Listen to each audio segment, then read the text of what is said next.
आप देख रहे हैं इंडिया टाउन न्यूज, भारत की बात। नमस्कार, आप देख रहे हैं इंडिया टाउन न्यूज और मैं हूं आपके साथ सुरभि शुक्ला। स्वागत है आपका हमारी खास बुलेटिन दुर्ग भिलाई की खबरों में। तो चलिए बुलेटिन में जाने से पहले एक नजर डालते हैं आज की हेडलाइंस पर।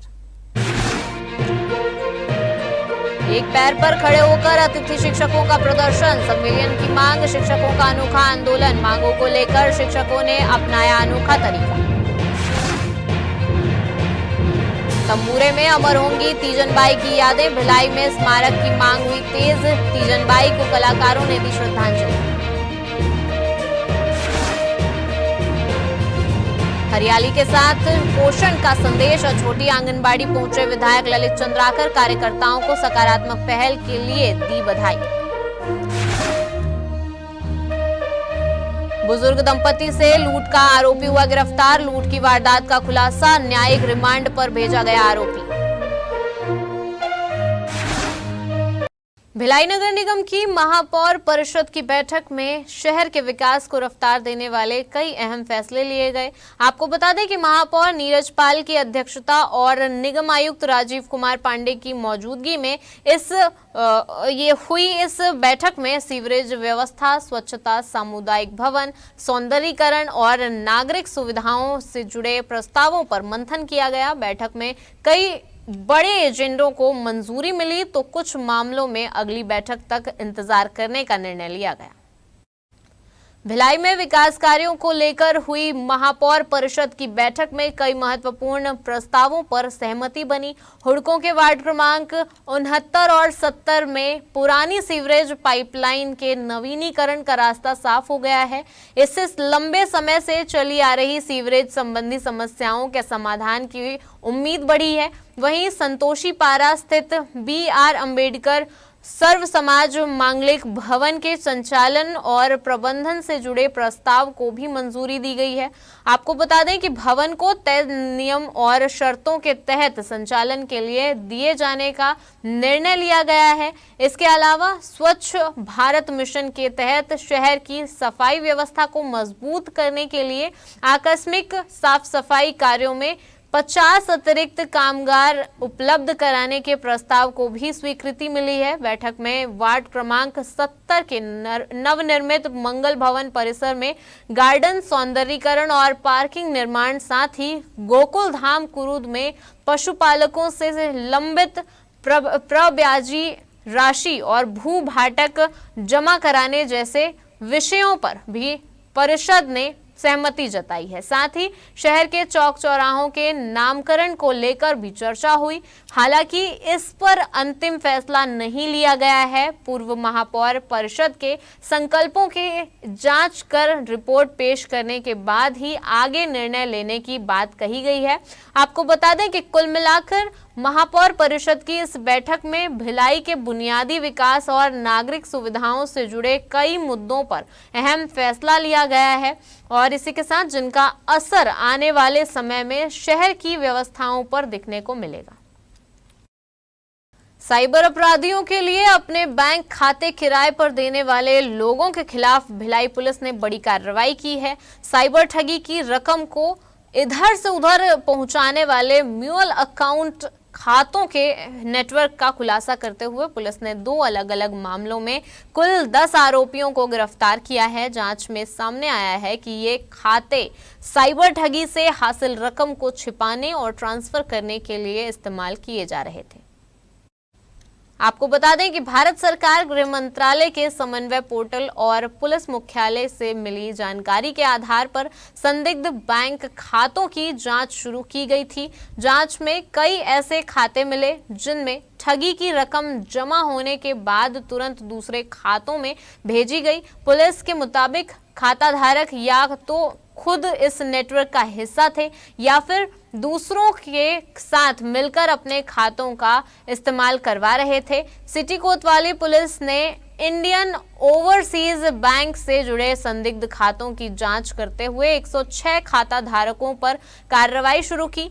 जांच के दौरान 8 लोगों को गिरफ्तार किया गया। आरोपियों के पास से mobile phone, bank passbook, ATM card और आधार कार्ड समेत कई अहम दस्तावेज बरामद किए गए हैं। वहीं छावनी थाना क्षेत्र में दर्ज मामले में पुलिस पहले ही 15 आरोपियों को गिरफ्तार कर चुकी है। आगे की जांच में प्रेमलाल कौशिक और ललित कुमार को भी गिरफ्तार किया गया, जिसके बाद इस मामले में गिरफ्तार आरोपियों की संख्या बढ़कर 17 हो गई है। पुलिस ने सभी गिरफ्तार आरोपियों को न्यायालय में पेश कर न्यायिक रिमांड पर भेज दिया है। वहीं साइबर ठगी के इस पूरे नेटवर्क से जुड़े अन्य लोगों की तलाश अभी भी जारी है। छत्तीसगढ़ की लोक गाथा पंडवानी की आवाज अब खामोश हो गई है, लेकिन उनकी कला की गूंज आने वाली पीढ़ियों तक सुनाई देती रहेगी। पद्म विभूषण से सम्मानित महान लोक कलाकार डॉक्टर तीजन बाई के निधन के बाद भिलाई में कलाकारों और साहित्यकारों ने उन्हें अनोखे अंदाज में याद किया। श्रद्धांजलि सभा में सिर्फ भावनाएं नहीं उमड़ी, बल्कि एक ऐसी पहल की आवाज भी उठी जो आने वाले समय में तीजन बाई की विरासत को जीवंत रख सकती है। रविंद्र निकेतन कालीबाड़ी हुड़को में आयोजित श्रद्धांजलि सभा में कला, साहित्य और संस्कृति से जुड़े लोगों ने डॉक्टर तीजन बाई को नमन किया। किसी ने उनकी बुलंद आवाज को याद किया तो किसी ने उनके संघर्ष और जमीन से जुड़े सफर को। वक्ताओं ने कहा कि तीजन बाई ने पंडवानी को सिर्फ गाया नहीं, बल्कि उसे दुनिया के मंच तक पहुंचाने का काम भी किया है। आपको बता दें कि गांव की चौपालों से शुरू हुआ उनका सफर विदेशों के मंचों तक पहुंचा। उनकी खड़ी पंडवानी शैली, दमदार प्रस्तुति और आत्मीय अंदाज ने छत्तीसगढ़ की लोक पहचान को वैश्विक सम्मान दिलाया। श्रद्धांजलि सभा में मौजूद लोगों ने कहा कि तीजन बाई का जाना सिर्फ एक कलाकार का निधन नहीं, बल्कि लोक संस्कृति के एक युग का अंत है। इस दौरान वरिष्ठ साहित्यकार विजय दिल्लीवार वर्तमान ने तीजन बाई के जीवन के उन अनछुए पहलुओं को भी सामने रखा जिनसे कम लोग परिचित हैं। आपको बता दें कि उन्होंने बताया कि किस तरह संघर्षों के बीच उन्होंने अपनी कला को साधना बनाया और पूरी दुनिया में छत्तीसगढ़ का नाम रोशन किया। श्रद्धांजलि सभा का सबसे खास पहलू रहा एक अनोखा प्रस्ताव। दरअसल कलाकारों ने मांग उठाई कि भिलाई के किसी प्रमुख चौराहे पर डॉक्टर तीजन बाई की स्मृति में एक विशाल तंबूरे की आकृति वाला स्मारक बनाया जाए।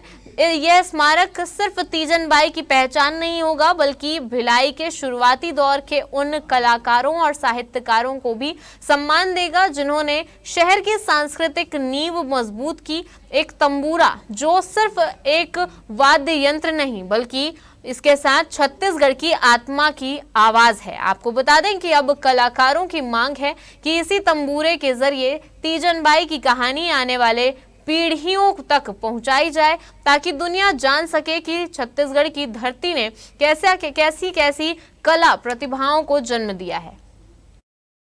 दुर्ग ग्रामीण क्षेत्र के ग्राम अछोटी में आदर्श आंगनबाड़ी केंद्र क्रमांक 3 एक खास पहल का गवाह बना, जहां पौधारोपण के साथ नन्हे बच्चों के जीवन के महत्वपूर्ण संस्कार अन्नप्राशन कार्यक्रम का आयोजन किया गया। महिला एवं बाल विकास विभाग की इस पहल में दुर्ग ग्रामीण विधायक ललित चंद्राकर मुख्य अतिथि के रूप में शामिल हुए। कार्यक्रम के दौरान विधायक ललित चंद्राकर ने सुपोषण वृक्ष के रूप में मुनगा और केले के पौधों का रोपण कर पर्यावरण संरक्षण का संदेश दिया। वहीं नन्हे शिशुओं का अन्नप्राशन संस्कार संपन्न कराकर उन्हें उज्जवल भविष्य की कामना की। आपको बता दें कि इस मौके पर विधायक चंद्राकर ने एक पेड़ मां के नाम अभियान का जिक्र करते हुए लोगों से अपने घर, कार्यालय, स्कूल, कॉलेज या आसपास उपलब्ध स्थानों पर पौधा जरूर लगाने और उसे परिवार के सदस्य की तरह संजोकर उसकी देखभाल करने की अपील की। इस मौके पर विधायक ने कहा कि महिला एवं बाल विकास विभाग द्वारा पोषण, पर्यावरण और जन जागरूकता से जुड़े ऐसे कार्यक्रम समाज को मजबूत बनाने की दिशा में सराहनीय प्रयास है। उन्होंने विभाग के अधिकारियों और कार्यकर्ताओं को इस सकारात्मक पहल के लिए बधाई दी। दुर्ग में अतिथि शिक्षकों का विरोध प्रदर्शन अब अनोखे अंदाज में पहुंच गया है। आपको बता दें कि संविलियन और नियमितीकरण की मांग को लेकर शिक्षकों ने अपना दर्द जताने के लिए ऐसा तरीका चुना जिसने हर किसी का ध्यान खींच लिया। घंटों तक एक पैर पर खड़े रहकर अतिथि शिक्षकों ने सरकार से न्याय की गुहार लगाई। शिक्षा मंत्री के गृह जिले दुर्ग में अतिथि शिक्षकों का आंदोलन लगातार तेज होता जा रहा है।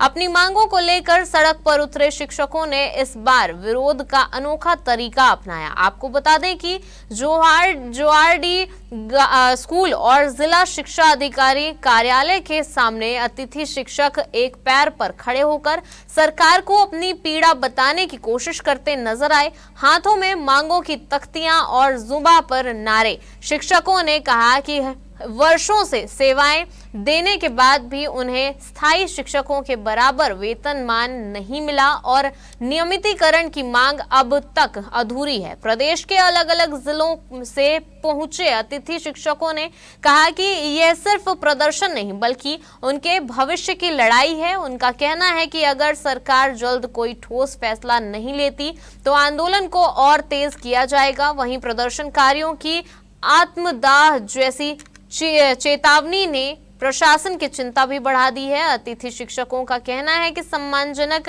वेतन और नौकरी की स्थिरता उनका अधिकार है, जिसके लिए वे आखिरी दम तक संघर्ष करेंगे। आदरणीय शिक्षा मंत्री जी को केवल एक ही करबद्ध निवेदन करना चाहूंगी कि हमारी 11 वर्षों से हमारी तपस्या को देखते हुए 8 तारीख चूंकि कैबिनेट बैठक है, उस कैबिनेट बैठक में हमारे लिए समान काम समान वेतन का अधिकार लेके आए और साथ ही साथ हमारे अधिकारों की सुरक्षा करें। अदरवाइज अगर ये चीज 8 तारीख को कैबिनेट बैठक में नहीं आता है तो चूंकि कल की रैली उन्होंने देखी है, इससे भी उग्र रैली हम प्रदर्शन करेंगे और तब तक नहीं हटेंगे जब तक हमारे अधिकार हमको प्राप्त। आज हम लोग कहा सर अनिश्चितकालीन हड़ताल का 6वां दिन है और शासन का कोई भी व्यक्ति आज तक हम लोगों से मिलने के लिए नहीं आया है। यहाँ तक कि कल जब हम रैली किए तो उन्होंने अपने पीए को भेजा, पीए एक शब्द नहीं बोले, पीछे खिसक गए, कोई बात करने को राजी नहीं है सर। जब हम लोग वहाँ के एसडीएम और उनके पीएच के द्वारा किसी के द्वारा बताया गया कि आज जो है नोटशीट तैयार है 12 महीने 20,000 पे, वो हम लोग को लिए बिल्कुल गवारा नहीं है सर। हम उस पर राजी नहीं है। हम लोगों का बस एक ही मांग है, संविधान के अकॉर्डिंग हम लोगों को समान का अधिकार दिया जाए शासन के द्वारा। ये शिक्षा मंत्री जी हम लोगों को लूट रहे हैं। माननीय शिक्षा मंत्री जी से हम लोग करबद्ध निवेदन बार बार बोले कि सर हम लोगों के लिए न्याय चाहिए, क्योंकि सर हम जिस स्कूल में पढ़ाते हैं वहाँ जो रेगुलर टीचर है उनको 1 लाख पेमेंट मिलता है और हम वही काम करते हैं जो रेगुलर टीचर करते हैं, लेकिन वो सम्मान वो अधिकार हमको नहीं मिलता है। हमारी जब लिस्टिंग होती है सर तो पीएन के पीछे लिस्टिंग होती है। हम वो सब आत्महनन को झेलते हुए सर हम सभी काम कर रहे हैं। हम लोग 4-4, 5-5 बोर्ड की परीक्षा देते हैं सर, दिलवाते हैं बच्चों को और पढ़ाते हैं, इसके बाद भी अधिकार नहीं मिल रहा है। आप शिक्षा मंत्री जी से पूछना चाहते हैं कि क्या इतना काम करने के बाद किसी अतिथि शिक्षकों का उनका अधिकार नहीं दिया जाएगा? तो उनको या तो आत्मदाह करिए या बम विस्फोट कर दीजिए। हम लोगों को सिर्फ एक ही मांग है, या तो हमारा अधिकार दे दीजिए आत्मानंद के समतुल्य 38,100 पेमेंट और सीएल और मानदेय जो भी हमारा मिलता है उसको मिल जाए, और नहीं तो हम लोगों को सभी को बाहर किया जाए। भिलाई में आसमान से बरस रही आफत के बीच नगर निगम का पूरा अमला अलर्ट मोड पर है। लगातार हो रही बारिश ने शहर के कई इलाकों में जलभराव की तस्वीर सामने ला दी है। हालात का जायजा लेने के लिए निगम आयुक्त राजीव कुमार पांडे खुद सड़कों पर उतरे और जलभराव वाले संवेदनशील क्षेत्रों का निरीक्षण किया।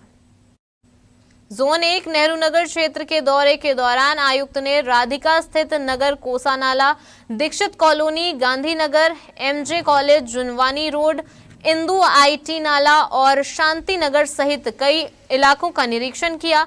इस दौरान उन्होंने नालों में बढ़ते जलस्तर, पुलों पर जमा कचरे और निचले इलाकों में पानी भरने की स्थिति को करीब से देखा। दरअसल भारी बारिश के चलते कई नाले और नालियां उफान पर हैं, जिससे पानी सड़कों और रिहायशी इलाकों तक पहुंच गया है।